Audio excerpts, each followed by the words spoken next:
Hey guys, Will from Bonnet and Bottles here. Want to talk to you more about whiskey and specifically a brand new release, fresh off the press, from one of my favorite distilleries of all time, Bardstown Bourbon Company. If you're familiar with Bardstown, or maybe you're not, they have an array of whiskeys that are in their portfolio. Fusion Series is like their flagship bourbon, and it's like 60 or 65 bucks. It's always great. It's a great everyday sipper. You can put it in a cocktail. You can sip it neat. It's awesome. And then they have their collaboration series or collaborative series, which is where they take different whiskeys and finish them in secondary casks, which are always phenomenal, always unique, and always changing. The one that they've become very notable for, and it was actually the first release that I ever got from Bardstown, is their Discovery series. So just like Fusion series and just like their collaborative series, every single batch that they put out is completely different from the last one. When I got my Discovery series bottle way back in the day, whenever that was, Bardstown was pretty new to the game. Didn't really know a lot about them or their whiskey, but I just had this feeling when I looked at that bottle that they knew what they were doing, and they were definitely getting acclaim already in the early stages. So I picked that up. I believe it was Series 1. No, I didn't know what I had at the time. I just knew that it was an incredible bourbon, and that's all I cared about. So that bottle is long gone, unfortunately, and I have since acquired many other Bardstown bottles. So fast forward to today, and Bardstown Bourbon Company is already on to their 8th release in the Discovery series. So all the way from batches 1 through 6, Discovery series was always a blend of well-aged, meticulously blended bourbons, straight bourbons, right? Series 7 is the first time that the bottle and the label stated that it was a blended whiskey and not a blended bourbon. That's because they used different types of whiskey to blend it together, not just bourbon. So one of the more interesting components, if you're familiar with Series 7, was the 100% corn whiskey that came from Ontario, Canada.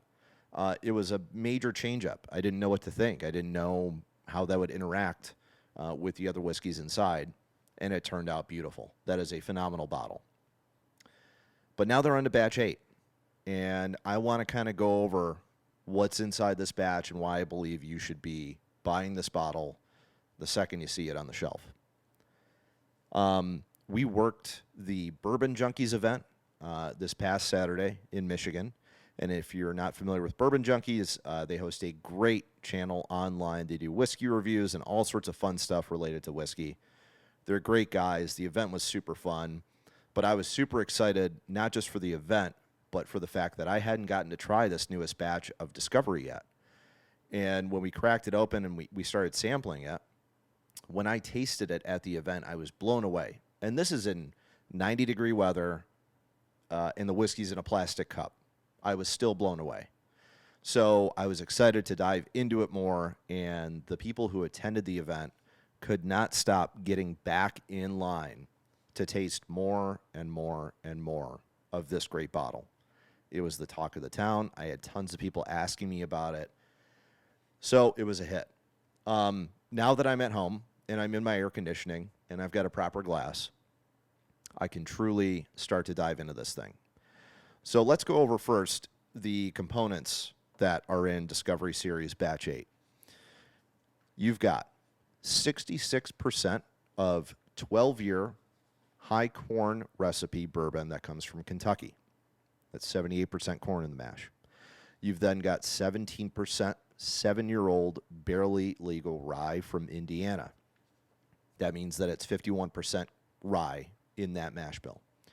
You then have 11% of that great old familiar 12-year-old 100% corn whiskey, the same one that was used in Series 7 that comes from Ontario. And then to finish it off, you've got 6% of a 6-year 95.5 rye that comes from Indiana. So you've got 3 different types of whiskey in this blend. You've got bourbon from Kentucky, rye whiskey from Indiana, and then corn whiskey from Ontario. A crazy blend of stuff, right? If I was looking at a stock of all this whiskey and all these different barrels in the warehouse, let's say, it takes a keen sense and a lot of trial and error and a ton of hard work in order for a master blender to come up with this specific blend and have it taste as amazing as this. So it doesn't just stop there. They took all those components, 3 different types of whiskeys, 4 whiskeys in total, and then they finished them off in secondary wood finishing staves. If you're familiar with Maker's Mark 46 or the private select program for Maker's Mark, this utilizes the same process. Maker's Mark takes the whiskey once it's done aging in the normal barrel and then redumps it into a barrel with French oak staves. And then the private select program, you can pick like 10 different staves and all sorts of percentages that you want to do to come out with a custom blend. So for this one, Bardstown took 45% French oak double toast. Now, Maker's 46 doesn't use double toast, to my knowledge, but they do use French oak. And I've tasted the influence that you can get from French oak. And staves as a whole can invoke further flavor, different mouthfeel, lots of different great things. So Maker's 46 uses that French oak, and it gives you a lot more vanilla, a silkier mouthfeel. It's a really great whiskey. I really enjoy it. So it's cool to see that in there. And again, it's French oak double toast. Then they have 25% spice rack. I don't know exactly what that means because I'm not a wood expert or a stave connoisseur. So I'm not sure exactly what sort of flavors you can usually pull out of that one, but I'll move on. 20% high vanilla. That one, that's pretty easy to understand. That should invoke more vanilla taste, I would assume. And then to finish it off, it's 5% charred barrel. So I'm assuming that is just standard white American oak or something. If you scan this QR code that's on the side of the bottle of Discovery, this newest batch, it will dive into that. It'll tell you more about the whiskey. Just as normal, they always put all the different components of the whiskeys on the side right here, so you can see the grain breakdown, the source, the percentage that was used in it, and the state or country that it came from. So it's always great. So, again, I tasted this whiskey at Bourbon Junkies out of a plastic cup in high heat, and now I'm going to taste it out of a Bardstown Copita glass. I don't have my monocle. Left it somewhere. Maybe I have time to get it. We'll see. Anyway, I'm really excited. Great color on this thing. A really nice, like, dark caramel sort of color. Oh, my. Oh, my. Oh, my. That is ridiculous. That is stupid as hell good. I mean, wow. You get like this burst of like rolling spice that comes through. You get those berries. You get there's a touch of mint in there somewhere hidden in the back, probably from those rye whiskeys. But I took that sip down, right? 20 seconds ago? I don't have a stopwatch. That finish is still coming through. And the most exciting thing about it is that it's just like dark, silky, mocha, toffee. It's an insanely good finish, and it's a long one. That is just master blending at work. And you don't do that out of hope that, well, if it turns out okay, it does. If it doesn't, oh well. Like, no. Bardstown's not putting out a Discovery series that does not meet the standards of all 7 prior batches. And this one in particular is one of the most standout batches of Discovery I've ever had. Probably all the way since the first 3 or 4 iterations that they had. All Discovery series have been great, but those ones really honed in on all the flavors that I really love about a higher proof, well-blended machine. Or bottle of bourbon, I guess, not a machine. But it is just phenomenal. So MSRP on this thing is a little bit up there. In Michigan, at least, it's $139, $140. It's a penny shy of $140. But you have to look at it this way. And I wouldn't lie to you, and you know that.